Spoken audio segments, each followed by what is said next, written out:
Tim penyidik tindak pidana khusus Kejaksaan Tinggi Bengkulu melakukan penggeledahan selama hampir 4 jam di kantor wilayah Kementerian Agama Provinsi Bengkulu. Penggeledahan ini dilakukan Kejati Bengkulu terkait dugaan tindak pidana korupsi revitalisasi Gedung Asrama Haji Bengkulu tahun anggaran 2020 senilai 38 miliar dengan kerugian negara mencapai 1 miliar lebih.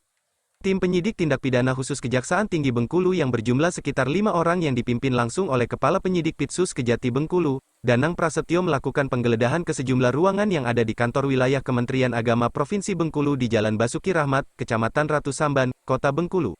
Dalam penggeledahan yang berlangsung hampir selama 4 jam lebih tersebut, tim penyidik tindak pidana khusus Kejati Bengkulu mencari sejumlah dokumen penting yang berkaitan dengan dugaan tindak pidana korupsi revitalisasi Gedung Asrama Haji tahun anggaran 2020 dengan kerugian negara mencapai 1 miliar lebih.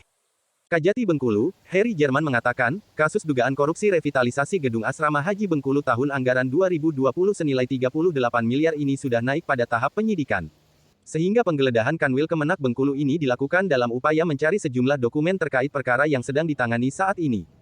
Dikatakan Heri Jerman, tim penyidik tindak pidana khusus Kejati Bengkulu menemukan adanya upaya melawan hukum hingga menyebabkan kerugian negara mencapai 1 miliar lebih. Dengan penyidikan itu, salah satunya adalah bagaimana kita mencari alat bukti yang belum kita dapatkan. Nah, supaya bisa kita dapatkan tentu perlu dilakukan yang namanya penggeledahan dan dilanjutkan dengan penyitaan kalau itu nanti didapatkan oleh tim gitu ya.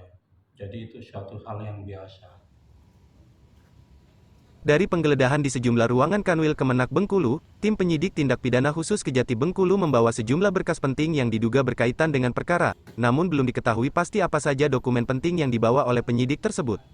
Diketahui sebelumnya, pada tahun 2020 lalu, Kementerian Agama melalui Kanwil Kemenak Bengkulu telah menyalurkan dana sebesar 38 miliar untuk revitalisasi dan pengembang asrama haji Bengkulu, namun pengerjaan revitalisasi tersebut putus kontrak karena pelaksana kegiatan yaitu PT Bahana Krida Nusantara hanya mampu mengerjakan di bawah 20%. Tim Liputan Jurnalis Bengkulu melaporkan.